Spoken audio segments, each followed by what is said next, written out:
and commitment as gifts from and access to God, because the truth that all love is a gift would be unanimously accepted.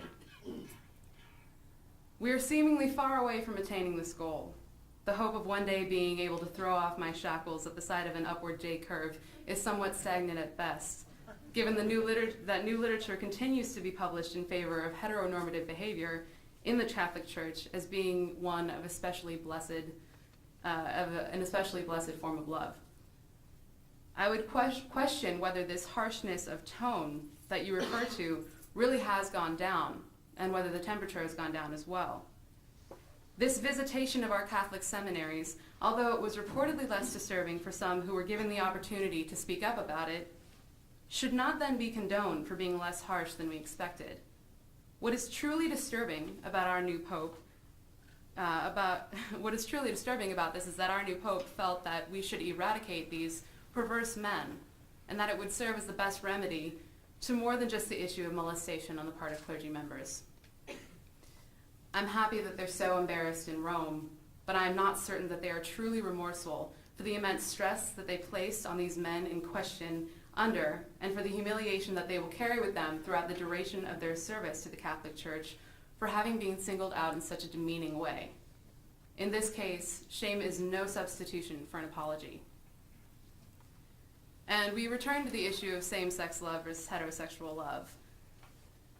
You argue, Reverend, that Pope Benedict is simply places an emphasis on positive initiatives which favor the family, that he is not blatantly suggesting that homosexuality is wrong. To that, I say he is doing it without having to come right out and say it. To favor the family, which is clearly something that in the eyes of the Church can only result from the joining of a man and a woman, is to dismiss the existence of same-sex reared families. His privileging of monogamous homosexual marriage as an especially blessed form of love can only be interpreted as demeaning towards what appears to be the lesser form of love. More than an invitation to simply solidify rich elements of same-sex love, it seems to be an invitation to assimilate ourselves and be more like heterosexuals. Here again, I would argue that we are all human. We are all in this together, not separate of each other, rather completely interconnected and interacting to promote positive social change as well as internal change in the Catholic Church. In fact, it is through my ethics-obsessed Catholic schooling that I arrived at this truth, or rather that this conclusion was spelled out for me.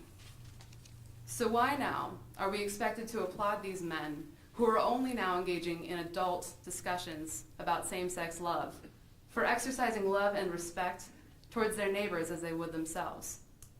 This kind of charity and graciousness is long overdue. In summation, I find it extremely difficult to willingly participate in an organized culture that rejects me as being sinful, an axis of evil, and a source of negative influence on our global society. I choose, rather than to pretend that the Pope is not against me, to accept that his actions and his words undeniably suggest that much to be true. My heart is a heavy one, but it need not be.